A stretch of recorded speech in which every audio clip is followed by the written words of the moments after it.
Welcome to another episode of the Sci-Fi Movie Guy, and this is our Aquaman review. So it's completely non-spoilers, so don't worry if you haven't seen the movie. I'm just going to tell you my thoughts. My name is Mike, and let's get started. So trolls, get ready to put your comments in the comments section, because I like this movie. I didn't love this movie, but I like this movie. It's a really good time. It's a great stuff your face full of popcorn, enjoy a movie. The whole family can go see it over the Christmas holidays. So let's get started with what I really liked. This is probably the most visually stunning movie I think I've ever seen. I think it's better than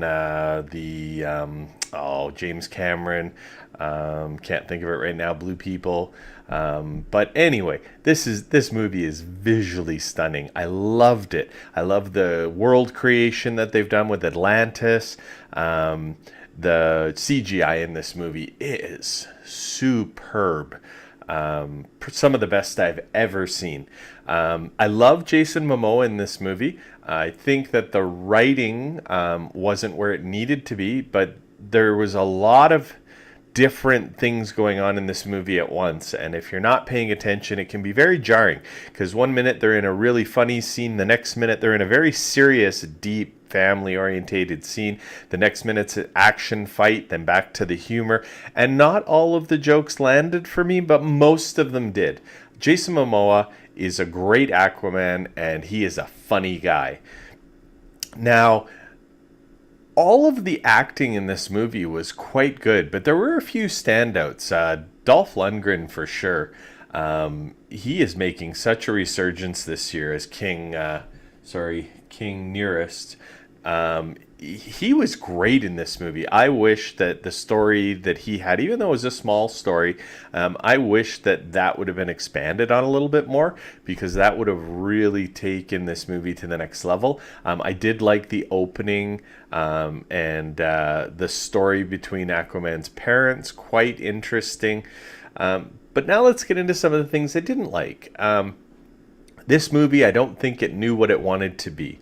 And as much as James Wan has a great reputation as a director, I've never loved his movies. I thought his movies were okay, and to me, definitely did a good job with this for what you can do with it. And again, this movie is probably 65 to 70% CGI, and for that type of movie, he is the right director. There's no question.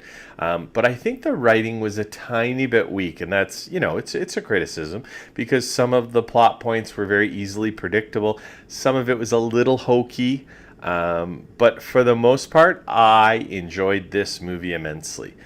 So the way I rate these movies is must see, go, wait for video, and no. Must see means you have to go see it in the theater immediately. You do not want to get spoiled at all. Go see it opening weekend. Go means you should see this on the big screen, because it just wouldn't translate well at home, and it's definitely worth the money. Wait for video means, you know what, it's a good movie, but you don't need to see it in the theaters. You can see it at home. Wait for the Blu-ray to come out. And no means do not go see this movie. It's a waste of your money. Don't even watch it on TV later. And I'm giving this a go. This is a hard go. See this movie in the theater. I saw it on IMAX. IMAX is brilliant.